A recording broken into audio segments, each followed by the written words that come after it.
Okay, hello once again. This is Mark, and I am making this video for all my Ignition Marketing team members and also para na rin sa mga new members of Ignition Marketing. Okay? Kasi madalas tinatanong sa akin, Mark, nag-join na po ako sa team mo, member na po ako ng Ignition Marketing. Ano ba yung susunod na gagawin ko? Okay? So basically, this is just a guide na kung ano yung mga sa tingin ko ay mga dapat una nating gawin, okay, bago pa tayo mag-promote ng ating opportunity, okay? So I understand na lahat tayo excited kapag new member, excited tayo na gawin yung business, gawin na i-share sa mga friends natin yung ating opportunity. But first, we have to familiarize muna a few things para naman po yung once nag-start tayo mag-market, tuloy-tuloy na tayo, okay? So, let's start. So, I assume na member ka na ng Ignition Marketing. So, once naging active na yung account mo, ang una mong gagawin is mag-login ka doon sa account ng Ignition Marketing, okay? Doon sa back office mo. So, login tayo, okay? Once nag-login ka, dito sa homepage, meron kang makikitang video dito, okay? Naglo-load lang po siya. But basically, it is a welcome video from our founders. So make sure to watch it. It's around 14 minutes, I think. Okay, 14 minutes. So very short lang naman siya. So please take time to watch the video here, okay? Now, after mong mapanood yung video, punta ka dito sa My Profile. Okay? Punta ka sa My Profile. Dito, pwede mong i-edit yung information mo, yung password mo, but kung wala ka nang babaguhin, wala ka nang i-edit, okay lang yan, pabayaan mo lang. Importante dito is yung ma-set up natin yung ano mo, yung bank account at saka payout information mo. So, kapag first time mo pang mag-login dito, syempre wala pa yung nakalagay dyan. Ito yung payout ko sa BPI, so nilagay ko dyan BPI. So kung depende sa'yo, kung BDO, lagay mo yung BDO dyan, yung account name, at saka yung account number. Okay?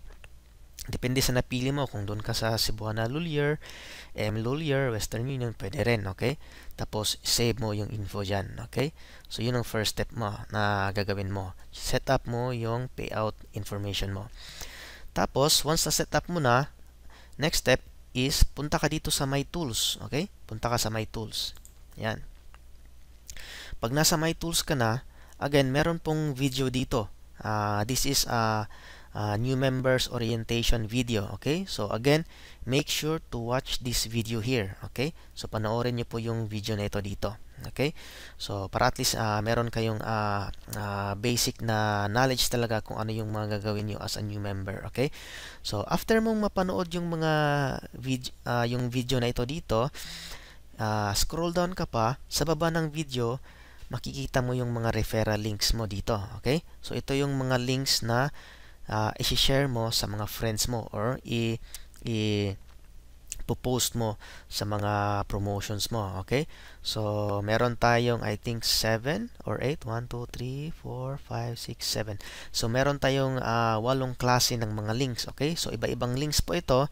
Depende po sa kausap nyo or depende po sa prospect nyo kung ano yung i-share na kung ano yung gusto mong i-share na link sa kanya, okay?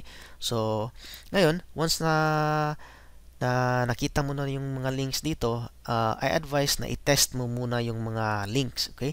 Tingnan mo kung gumagana ba siya, okay? So, we have to make sure na yung mga links natin gumagana kasi baka naman may mag-click tapos hindi naman pala gumagana yung link mo, edi sayang naman, okay?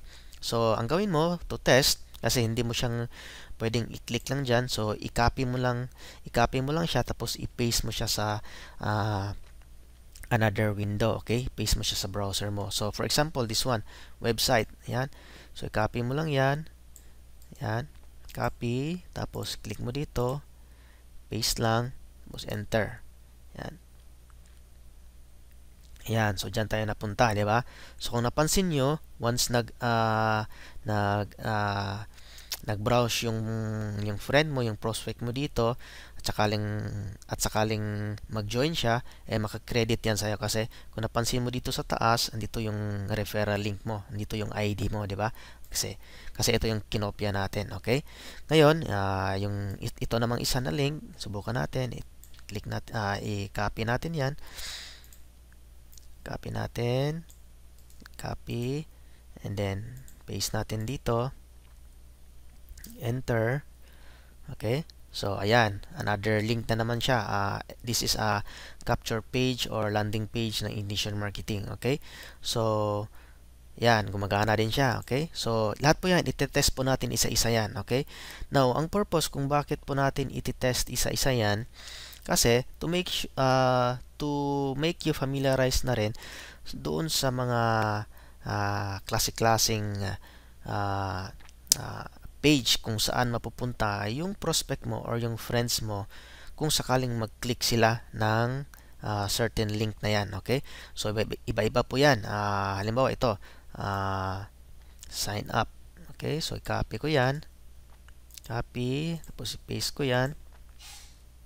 Tingnan natin kung anong page ito. Okay? So, ito po yung page doon sa video. Yung direct na po doon sa sales video natin. Okay? So, yan. So, tingnan natin. Gumagana naman siya. Okay? Yan yung video. Kahit ano pa yung ginagawa mo ngayon. Post lang natin. Tapos, kung gumagana yung video, gumagana yung page, try mo i-click yung button na ito dito. Yung yes, I want to join. Okay? Tingnan mo kung sa'yo nga talaga yung referral. Kung sa'yo ba nakapangalan. Okay? So, tingnan natin kung anong mangyayari. Click natin, yes, I want to join. Okay? Pag-click ng friend mo dyan, pag-click ng prospect mo, makikita mo sa baba, yung form na fill up pa niya. And then, meron nakalagay, importante ito, you were referred by Mark Anthony Kaharian. So, dapat yung pangalan mo dyan ang nakalagay. Okay? So, kapag pangalan mo dyan ang nakalagay, that means working po yung link mo. Okay? So, again, iba-ibang link po yan. I-test nyo po isa-isa yan. Okay? Ngayon, once na test nyo na yung mga links, that means gumagana na siya. Next, scroll down ka pa konti sa baba. Dito naman sa baba, makikita mo yung mga post, article, and email broadcast template. Ito yung mga template na naka-ready na pwede mo siyang gawin. Pwede mo siyang i-copy at i-paste doon sa halimbawa sa Facebook wall mo, nagpo-promote ka, pwede mo siyang i-copy. Okay? So, naka-ready na po ito ng mga template. Meron naman pong instruction dito. But basically, ganito po yung itsura ng template. Yan. Halimbawa, ito. Template number 1. Subject. Making money online is easy. Is it true? Okay? So, merong mga nakasulat dyan. Okay? Tapos, mahaba yan. I-copy mo lang yan.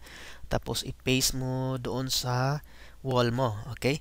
But, importante po dito kasi meron nakalagay dito your affiliate link here. Okay? So, ang gawin nyo po, yung your affiliate link here, palitan nyo po ng link mo. Okay? Kasi sayang naman kung nag-post ka tapos hindi mo pinalitan yung link dyan, hindi rin makiklik ng friend mo or ng prospect mo, di ba? Okay? So, make sure to replace it with your link. Okay? Yung mga link natin na nandito sa taas. Okay? Yan. So, iba-iba po yung mga templates na nandito. Pili ka lang kung saan mo gustong i-post doon sa Facebook mo. Okay? Or doon sa website mo or sa blog mo. Okay? Ngayon, meron din dito mga sample emails. Kung halimbawa may mga email ka, actually pwede mo rin gawin ito kahit hindi email, kahit doon sa Facebook, kasi very short lang ito na mga post, ganyan. So, email template number 1, gano'n lang siya ka-short. Ayan. Tapos again, meron dito sa baba yung your affiliate link. Okay? So, again, make sure to replace it with your link. Okay? So, andyan. Marami pong mga templates yan na pwede mong magamit. Okay? So, yan po yung makakuha mo sa My Tools. Okay? So, again, nakita mo na yung video dito. Na-test na natin yung mga referral links mo na gumagana. That's good. Nakita mo na yung mga templates na pwede mong gamitin. Okay? So, ngayon, sasabihin mo, ayan, pwede na akong mag-share. Okay? So, advice, wag muna. Kasi, ang next na very important na gagawin mo dapat is panoorin mo yung mga video tutorials dun sa products natin. Okay? So, unang-una po, binili po natin yung products, kaya dapat yun po muna unahin natin panoorin. Okay? Para naman po magkaroon tayo ng knowledge talaga on how to do this or how to do online marketing. Okay? Kasi po yung product natin is ganun po yung purpose niya, ang magturo sa atin kung paano mag-market online sa tamang pamaraan. Okay? So, ang gawin nyo, punta kayo dito sa My Products. Yan.